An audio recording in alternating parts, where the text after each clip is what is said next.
It's always fun seeing movies where I have no idea who the biopic is about. It's kind of an interesting thing.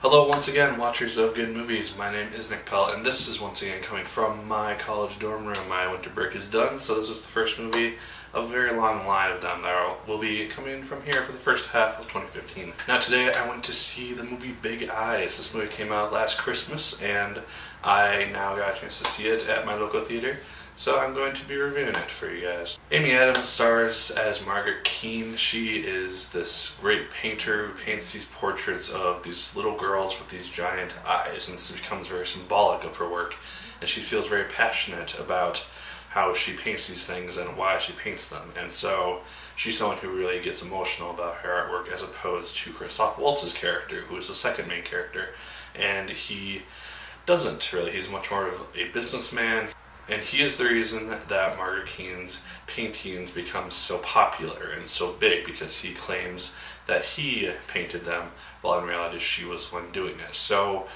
for a lot of this movie, his character was really bugging me, because for a large amount of this movie you see Amy Adams' character so weak and so dominated by this guy that she will just go along with whatever he says. One thing that I really did like about the film is that it took a look into the life of Margaret Keane. Like I said, I have no idea who this person was before going into this film, and so getting to know about an artist who has made an impact in the realm of art history is very cool to see. And she led a very interesting life, because you see it from basically the end of her first marriage to the beginning of her as a recognized artist. So it's kind of a cool story to see unfold. I also like the use of old footage from the time that this is set in, around 1950, 1960, in this film. We get to see the actual photos of people that were involved in this whole process, including the original characters, thrown into the movie here and there. We also get to see original video footage as well, so that's kind of a neat thing to use in the film, because it gives a more authentic feel, I think. Danny Elfman did the music for this film. As usual, he did a very good job. He's kind of Tim Burton, who directed it.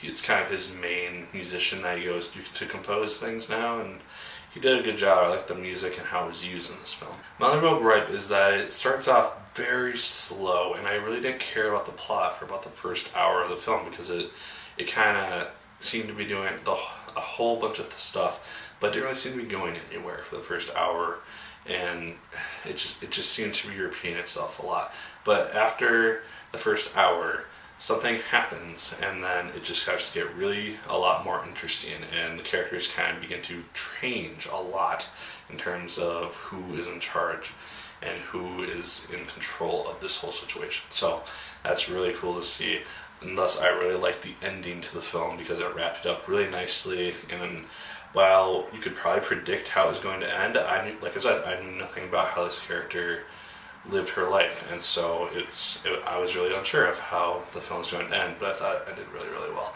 And then it had, during the end credits, like the background to these people and like how they lived their lives throughout the rest of the film, and I was like seeing that, and we get to see Amy Adams next to the actual Margaret Keane, and that's a really cool thing to see. So as a whole, did I like this movie? Yes, I enjoyed it for what it was. It wasn't the best movie, the most entertaining per se, or the most action-packed, but it was a good biopic depicting the life of this woman who began to be one of the first women to stand up for herself in a world ruled by men, and it's really cool to see that happen in films. Those are my thoughts on Big Eyes. I really enjoyed it, and I highly recommend you go see it if it's still available in a theater near you. So let me know what you thought of it, if you have seen it, down in the comments down below. I'd love to hear your thoughts on it. Did you like it as much as I did? Did you hate it more than I did? Let me know.